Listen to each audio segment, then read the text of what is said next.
I rather just be alone than be around a toxic environment. You know what I mean? I've lost all my friends, bro. I lost everything, bro. Literally through trauma, actually. So like real. I'm gonna open up about some super real stuff with y'all right now. No picture.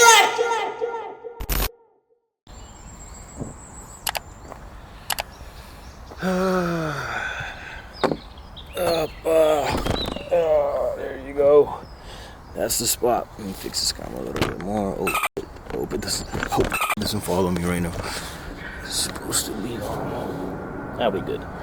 All right. What's up, fam? Just a little more in like this. All right. Good. All right. Yo, what's good, fam? What's good? We here in the building. Big jar in the building. Workout system in the building. So today I'm gonna open up about some super duper real stuff, which is something that I felt like has been holding me back for the longest time ever, which was fear. So when I was living in the Netherlands, actually, y'all don't know this about me, first place I landed in, this was like the freaking ghetto, bro. Like the lowest of the lowest income area that you can think of. And while I was there, I went through trauma, actually. So like real. I'm gonna open up about some super real stuff with y'all right now. I felt like it's been holding me back for so long, but I think sharing this story will help with not only my own healing, but also inspire you guys maybe to also reach your maximum potential. You know what I mean? So when I first dropped there, I was in the ghetto, and I used to have like a few friends that I dropped in the Netherlands with that helped me move and everything.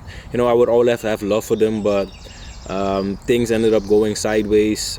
Situations in terms with girls, with like friendships and stuff, where I got painted as the bad guy. But then I was like, you know what? I rather just be alone than be around a toxic environment. You know what I mean? While I was there, like my homies also used to live in the ghetto. So I first stayed with them. Then I was like, okay, I'm gonna get a place like close to you guys as well. So when I got the place, then a bunch of stuff happened. I think I'll just make an animation about it later. Yeah, but just know that the friendship ended. And then my entire network of friends that I thought I had in the Netherlands fell away. So, bro, literally I was like living next to them, bro. But because of like the toxic stuff that was going down, I had to take my distance, you know, bro. I chose to be alone. So where I first landed was a place where I lived with a bunch of kids, not kids, teenagers, I don't even know, bro. Like, but first when I could get there, I was super open with them. Like there was like, when you have like the shared entry, so it's like two apartments, one on top of each other, and like you have a shared entry. So anyway, we were sharing the entry together, and then one day I started noticing, wait, I think these guys are not 100%, you know what I mean? Like I remember like they invited me, like I talked to them once or twice or something, and then I was like, hey, let me connect with them, like my neighbor. I was like talking to them. They were like, I sent them a message, right, because I got their number, right? I was like, hey, yo, you guys want to hang out? Like, just, you know what I mean? You're neighbors. So I'm like, yeah, I don't know anybody here. So anyways, they were like, oh, can we come to your place? I was like, nah, I'll just come to your place. So I went to their apartment, which was like on top of mine. I drop in there, I start talking to them. Then the guy starts saying like, yeah, and there was this other guy in the room too.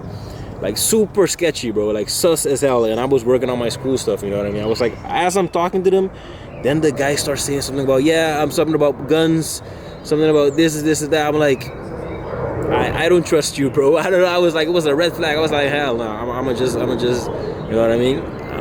Anyway, keep my distance. But then I started noticing, every time I get home, they're there. Every time I leave my place, they're also there. You know what I mean? Like when people like kind of keep stalking you. I was like, I don't know what's going on here. But check that.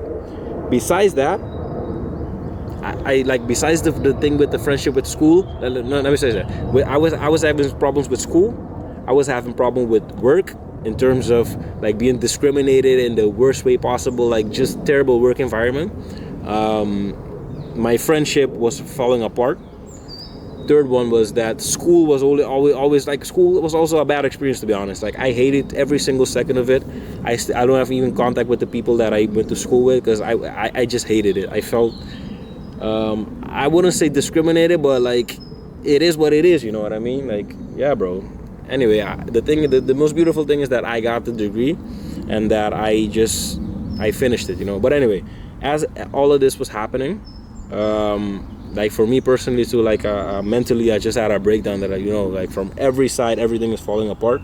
And now to reach the top of it, like one day, like there was this one day they sent me a message, like the guys that were living like above of me, like on top of me, they sent me a message. They were like, yo, hey yo, we made food or something, you also want food? I was like, yeah, sure. And they left, and they, like, one of them came in, like there was two brothers, right? The one of them came in and gave me like it was a lasagna they made. So I took it. I was like, oh, I'm super appreciative to them. I also gave them something back. But then the day after, I just felt this super creepy vibe, bro. Like I just felt unsafe, you know. I was like, yo, something's up and I don't know what it is. You know what I mean? Because remember, I was having problems with work, with school, with everything, and like nobody was coming to save me, you know. So I was like, you know what, let me just grab all my stuff, and I put it in the balcony, bro. Like automatically my body just moved, bro. So I moved my stuff to the balcony, bro.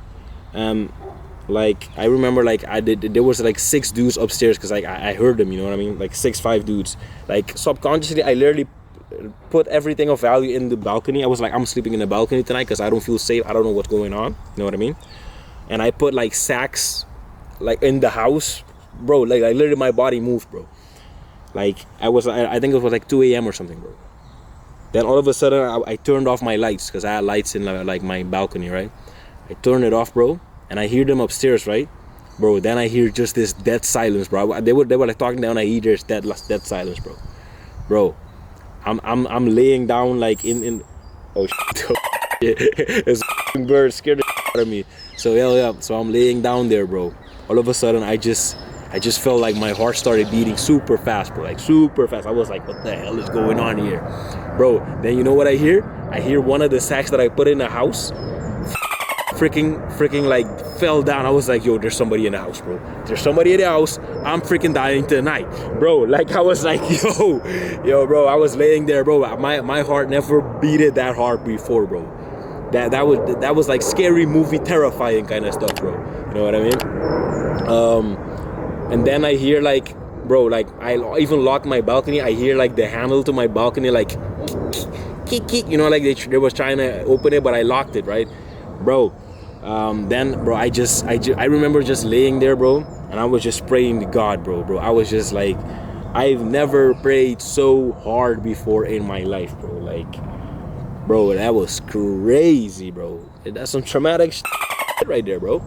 So anyway, bro, like the day after, I just kept laying there all night, bro. I kept praying all night for like 4 hours, bro. I was like laying there. I was like, yo, bro, this ain't it, you know what I mean?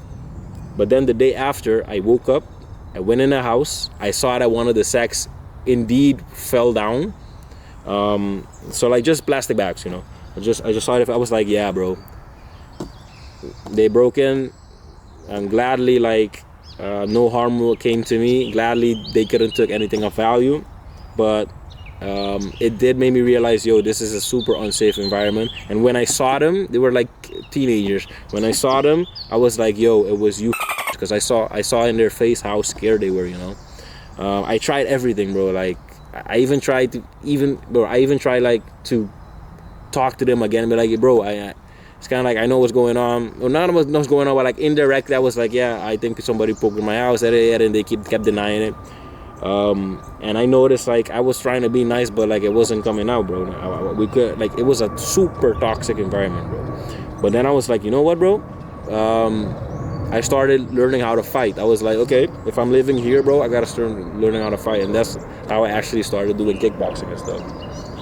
But anyway, bro, and then there was this one day I was like just sick of it, bro, because they kept on stalking me. I called the police. I try to report them to like the foundation that were like they were from. There was like kids like with mental problems, you know what I mean? And then at a certain point I was like, you know what, I'm just gonna confront them. I was like, yo bro, you broke in my house, this, that, and like, I'm not accepting it because like you're a piece of it is what it is, you know what I mean? I show you love and you stab me in the back, bro. And then they'd be like, no, this is how. I was like, fuck you, bro. I don't remember if I told him fuck you or not, but it was like there was like this dead silence. We kept like staring at each other. I was like, yo, what's gonna go down now? You know what I mean? Like, bro, you know what I like either we're gonna fight or you walk away right now, bro. You know what I mean? That's the vibe that I felt that day, bro. And then he walked away, you know. He walked away, but I love the fact that I stood up for myself. That was the really first time that I really stood up for myself, bro. And it was just life-changing how I went from 0 to 100, how I was like, yo, I'm not gonna be nobody's doorstep anymore, and I'm just gonna be myself and not take it. Because like when people get used to like walking all over you, I thought like if I can be nice to people, you know what I mean, that they would like me, or not like me, but just show me I treat people how I want to be treated, you know what I mean? But not a lot of people think like that. A lot of people are selfish, you know. And yeah, man, I think like for everybody that's like in that kind of situation, it's best just to do everything you can to how can I say this, not escalate it to a point that it has to end up in violence, but always make sure that you protect yourself. Because imagine if I would have fought with these guys, and this is what something I realized like last time, because I'm working for this company in Portugal, right? During the admission process, bro, there was this point where like, yeah, we got to do a background check on you to see if anything pops up.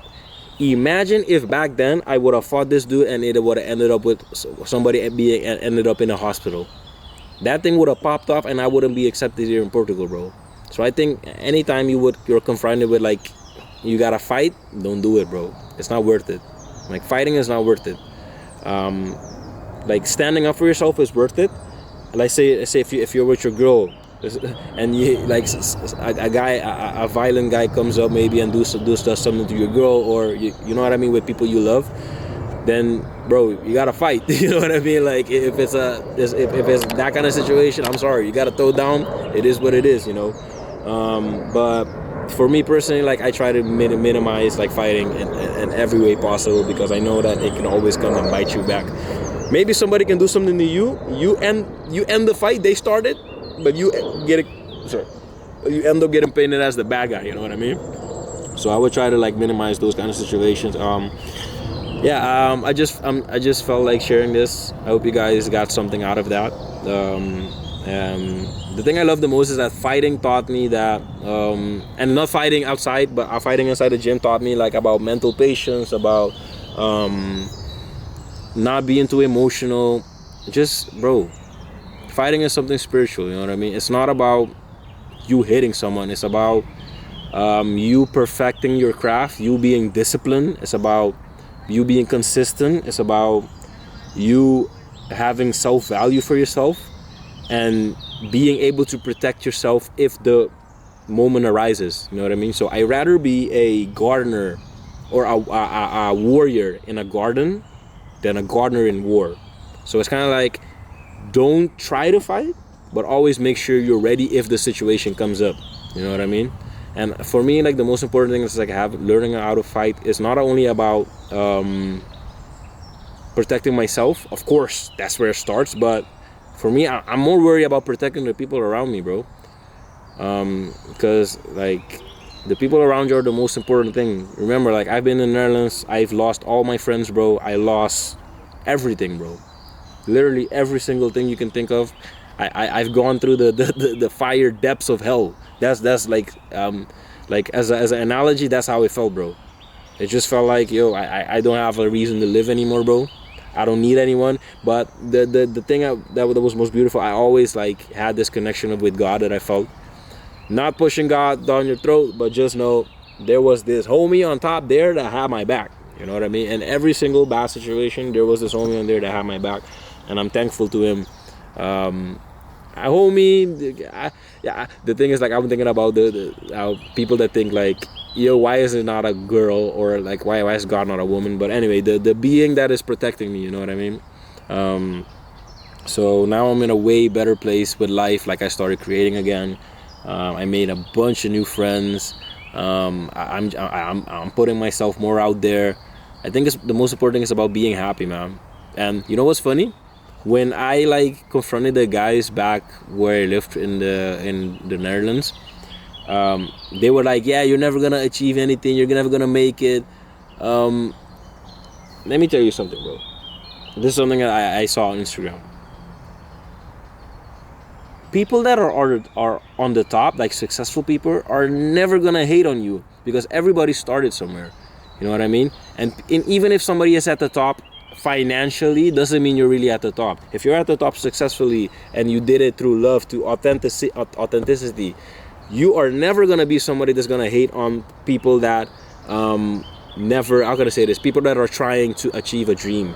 People that are like have financial gains maybe and that look down upon you because you're trying to grow are freaking because probably they were gifted the power they had. They didn't have to grind and struggle to get to the place they are. You know what I mean? So don't worry about them. Worry about the successful people that truly got there by putting in that work. You know what I mean? But of course there are people that also got handed the power and also was handed the values and morals that come with it.